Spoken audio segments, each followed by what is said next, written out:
नमस्कार, आप देख रहे हैं A1 उत्तराखंड और मैं हूं आपके साथ भारती उत्कर्ष जैन। बुलेटिन की शुरुआत करेंगे, लेकिन उससे पहले एक नजर इस वक्त की हेडलाइंस पर। उत्तराखंड में 30 अप्रैल से शुरू होगी चारधाम यात्रा। सीएम धामी ने तैयारियों का लिया जायजा, अधिकारियों को दिए दिशा निर्देश।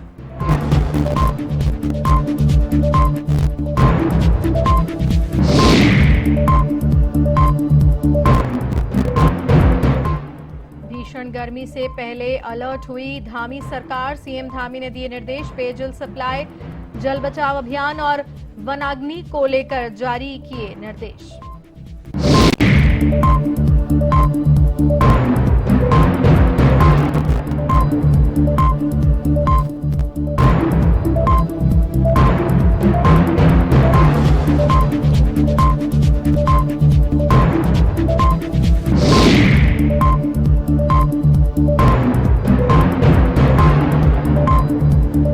किसान यूनियन की मासिक पंचायत का आयोजन। राज्य में बढ़े बिजली दामों पर बोले किसान, कहा बिजली की बढ़ी हुई दरें वापस ले सरकार।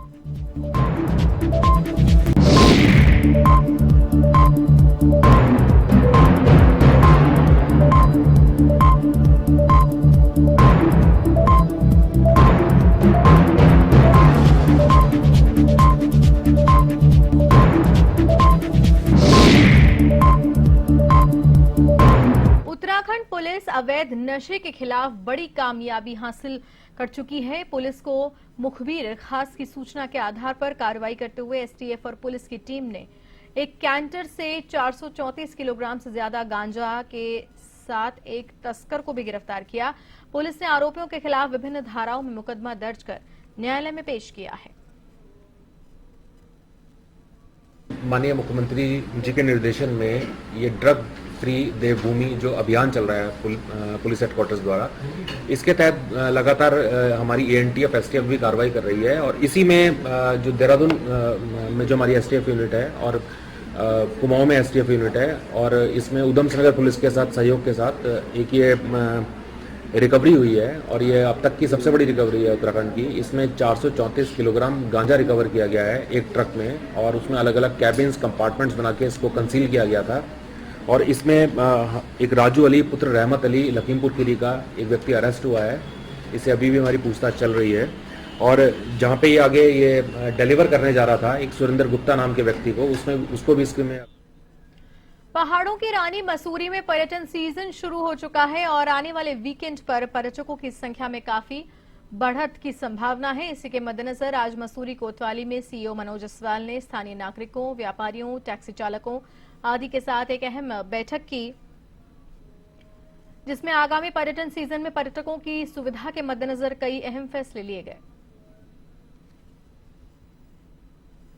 देखिए, अभी हमने अपना जो आगामी सीजन को देखते हुए जो हमारे रिक्वायरमेंट है उसका आकलन करके एक डिमांड बनाया है, जिसमें हमें पीएससी और हमारी जो सिविल पुलिस है वो मिलेगी और हमारे सारे पॉइंट्स मैन होंगे ताकि हमारा ट्रैफिक प्रॉपर चलता रहे, क्योंकि सीजन में यहाँ पे सबसे ज्यादा प्रॉब्लम ट्रैफिक की रहती है। उत्तराखंड प्रदेश कांग्रेस अध्यक्ष करण माहरा ने अपने 3 वर्ष का कार्यकाल पूरा कर लिया है। 10 अप्रैल 2022 को उन्हें प्रदेश अध्यक्ष की जिम्मेदारी सौंपी गई थी, जिसे लेकर आज उन्होंने अपना अनुभव साझा किया।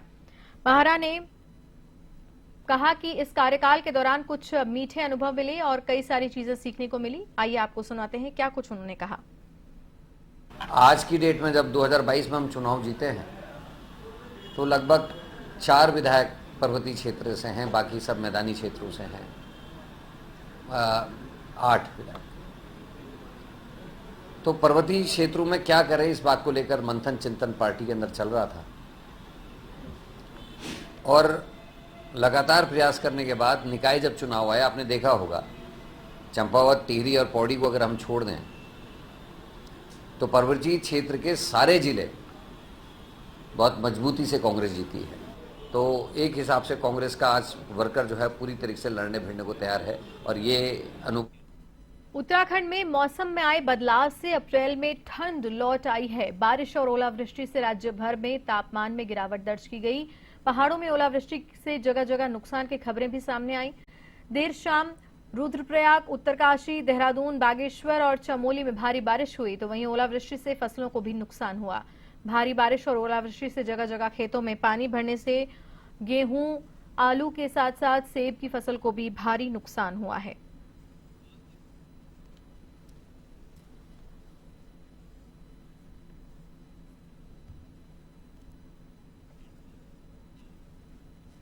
उत्तराखंड में एक बार फिर से लोगों को महंगाई का करंट लगने जा रहा है। दरअसल प्रदेश में उत्तराखंड विद्युत नियामक आयोग ने विभिन्न वर्ग के लिए बिजली के दामों में बढ़ोतरी की घोषणा की। इसमें फिक्स चार्ज की बढ़ोतरी नहीं की गई है, लेकिन प्रति यूनिट बिजली के दाम करीब 33 पैसे तक बढ़ गए हैं। उत्तराखंड विद्युत नियामक आयोग ने प्रदेश में घरेलू और व्यावसायिक समेत विभिन्न वर्ग के उपभोक्ताओं के लिए नई दरों की घोषणा की है।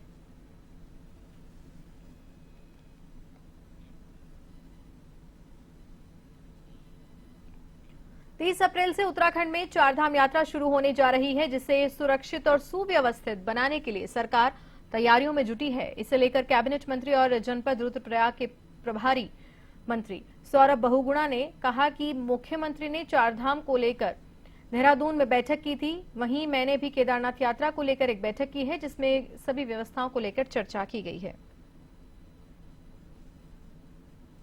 पूर्ण कोशिश है सरकार की कि जो भी श्रद्धालु उत्तराखंड में आ रहा है, विश्व में कहीं से भी आ रहा है, उसको अच्छी सुविधाएं मिले, सुगम हो उसकी यात्रा। बाबा केदार का उसको, बाबा बद्री विशाल का उसको आशीर्वाद मिले, यमुनोत्री धाम, गंगोत्री धाम का आशीर्वाद मिले।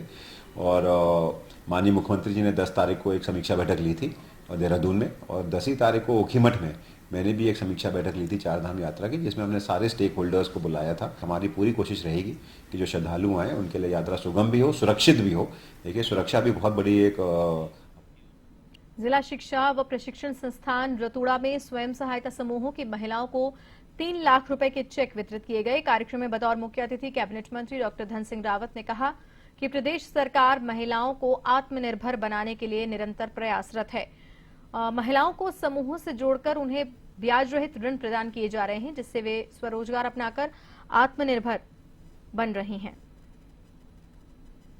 आज रुद्रप्रयाग जिले में हमने महिलाओं का सम्मान का कार्यक्रम रखा है, और मैंने ये कहा है कि हम कोऑपरेटिव के क्षेत्र में रुद्रप्रयाग जिले में 10,000 दीदियों को लखपति दीदी बनाएंगे। अभी तक पूरे राज्य में हम 14 लाख किसानों को 0% पे ऋण दे चुके हैं। लगभग 7,000 महिला समूह को हम 5-5 लाख रुपए का 0% में ऋण दे चुके हैं। और मैं ये भी कह सकता हूँ कि अभी हमारे बैंक 250 करोड़ रुपए के प्रॉफिट में आ गए हैं। जब मैंने विभाग लिया था तब हमारे बैंक 57 करोड़ रुपए के घाटे। सांसद त्रिवेंद्र सिंह रावत आज हरिद्वार जिले के दौरे पर रहे। इस दौरान उन्होंने लक्सर में अधिकारियों के साथ बैठक की। साथ ही साथ भगवानपुर के मानुबास गांव में खनन से डंपर ने कुचलकर युवक की मृत्यु पर पीड़ित परिवार को सांत्वना देने पहुंचे। सांसद त्रिवेंद्र सिंह रावत ने प्रदेश में बढ़ते बिजली दामों को लेकर कहा कि किसानों को सरचार्ज में राहत दी जानी चाहिए। वहाँ पर जो पश्चिम वाहिनी गंगा है, जो महाभारत में भी और उसका वर्णन आता है, तो उसके लिए आज वहाँ सभी ग्राम प्रधान, क्षेत्र पंचायत, जिला पंचायत सदस्यों के साथ एक मीटिंग थी। जल का जो इकोसिस्टम है वो तो प्रभावित नहीं होगा, तो वो अपनी रिपोर्ट मुझे देंगे। हम लोग 19 तारीख को उसकी सफाई की एक शुरुआत करेंगे, गांव के लोगों को साथ लेकर। रुड़की में प्रशासनिक भवन में भारतीय किसान यूनियन की ओर से मासिक पंचायत का आयोजन किया गया, जिसमें किसानों की विभिन्न समस्याओं को लेकर चर्चा की गई। किसानों ने कहा कि उत्तराखंड नियामक आयोग ने बिजली रेट में बढ़ोतरी कर दी है, ये आमजन के हित में नहीं है। उन्होंने कहा कि सरकार बिजली के बढ़े दामों को वापस ले। बिजली विभाग हमारा ऊर्जा प्रदेश है। जो प्रदेश हमारे यहाँ से बिजली लेकर आगे लोगों को बांटने का काम कर रहे हो, फ्री बिजली दे रहे, कुछ यूनिटें फ्री कर रखी, बिजली दरें सस्ती हैं, 12 की बिजली फ्री है। और हमारा ऊर्जा प्रदेश, और हमारे यहाँ 12 के कनेक्शन महंगे, 12 की बिजली महंगी, घरेलू में, और हाल फिलहाल में भी इन्होंने पैसे बढ़ा दिए। अभी तो स्मार्ट मीटर की बात कर रहे थे, उसके साथ साथ इन्होंने जो है इसके बिजली के दाम बढ़ा दिए। मानदेय पर कार्यरत शिक्षा मित्रों का मानदेय के एरियर भुगतान को लेकर जिले भर के शिक्षा मित्र जिला मुख्यालय पहुंचे, जहां पर जिला शिक्षा अधिकारी कार्यालय में उन्होंने धरना दिया और मुख्य शिक्षा अधिकारी को ज्ञापन सौंपा। उन्होंने कहा कि शिक्षा मित्रों को अप्रैल 2022 से अप्रैल 2024 तक बढ़े हुए मानदेय का एरियर अभी तक नहीं मिला। एरियर को लेकर पूर्व में कई बार विभागीय अधिकारियों को लिखित और मौखिक रूप से अवगत करा दिया गया है, लेकिन उसके बाद भी कोई कार्रवाई नहीं हो रही है। बार बार झूठा आश्वासन देकर ठगा जा रहा है। यदि शीघ्र एरियर का भुगतान नहीं किया जाता है तो उग्र आंदोलन किया जाएगा। आंधी बढ़ा था सर 2022 अप्रैल से 2022 और तब से हम गए 2024 मई से हमें मिला बड़ा आवार और अभी हमें 3 साल पूरे हो गए, तब तक हमारा बड़ा आवार एरिया नहीं आया। हम यहाँ ऑफिस में 3 बार आ चुके हैं और मौखिक आश्वासन देकर ये लोग हमें भेज देते हैं कि हाँ हमने भेज दिया है, मांग पत्र आ जाएगा, मगर अभी तक हमें कोई प्राप्त नहीं हुआ है। पचवादून क्षेत्र में एक बार फिर बुलडोजर एक्शन में दिखाई दिया। सहसपुर विधानसभा के सभावाला क्षेत्र में बुलडोजर की कार्रवाई शुरू हुई। क्षेत्र में बुलडोजर और प्रशासन की टीम के पहुंचते ही हड़कंप सा मच गया। इससे पहले विकासनगर के भीमवाला व नवाबगढ़ में कार्रवाई हो चुकी है। हाईकोर्ट से आदेश के बाद ये कार्रवाई हो रही है। नदी नाले, खाली व तालाबों को, जमीनों को खाली करवाया जा रहा है। मौके पर प्रशासन की टीम के साथ साथ भारी पुलिस फोर्स भी तैनात है।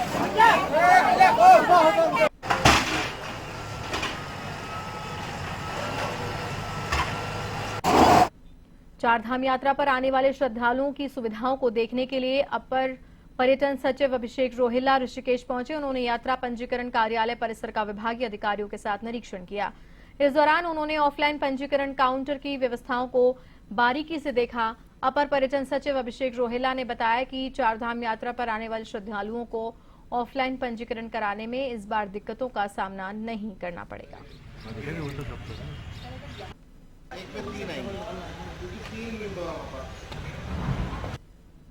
जी यहाँ ऋषिकेश स्थित जो यात्रा का ट्रांजिट कैंप है, इसमें पंजीकरण व्यवस्थाओं के लिए जो प्रबंध किए जाने हैं उनका निरीक्षण किया गया है और कुछ कार्य भी किए जाने हैं, उनके लिए दिशा निर्देश दिए गए हैं और प्रयास ये कि समयबद्ध रूप से सभी कार्यों को संपादित कर लिया जाए। देखिए, यात्रियों का जो पंजीकरण है वो निरंतर पोर्टल के माध्यम से हो रहा है और ये संख्या निरंतर बढ़ रही है। अलग अलग धामों के अलग अलग आंकड़े हैं और ये डायनेमिक डेटा है, तो इसको हम आपको शेयर कर देंगे। धाम वाइज आपको बता दिया जाएगा और बड़ी संख्या में यात्री आए, सबका स्वागत है इस चारधाम यात्रा में। और जो भी यात्री ऋषिकेश में आ रहे हैं जिनको पंजीकरण अगर ऑनलाइन नहीं मिलता है तो उनके ऑफलाइन पंजीकरण की व्यवस्था यहाँ ट्रांजिट जो ये चारधाम यात्रा संचालित करने वाली 9 परिवहन कंपनियों की संयुक्त रोटेशन व्यवस्था समिति ने यात्रा पर जाने वाली बसों की लॉटरी निकाली गई, जिसमें सबसे पहले बस यातायात कंपनी की यात्रा पर जाएगी। चारधाम यात्रा संयुक्त रोटेशन व्यवस्था समिति की ओर से 1725 बसें यात्रा के लिए तैयार की गई हैं। संयुक्त रोटेशन व्यवस्था समिति के अध्यक्ष भोपाल सिंह नेगी ने बताया कि चारधाम यात्रा संचालित करने के लिए संयुक्त रोटेशन व्यवस्था समिति का गठन हर साल होता है। इस बार भी 9 परिवहन कंपनियों को मिलकर संयुक्त रोटेशन व्यवस्था समिति का गठन किया गया है। 17 PA 0837 के 37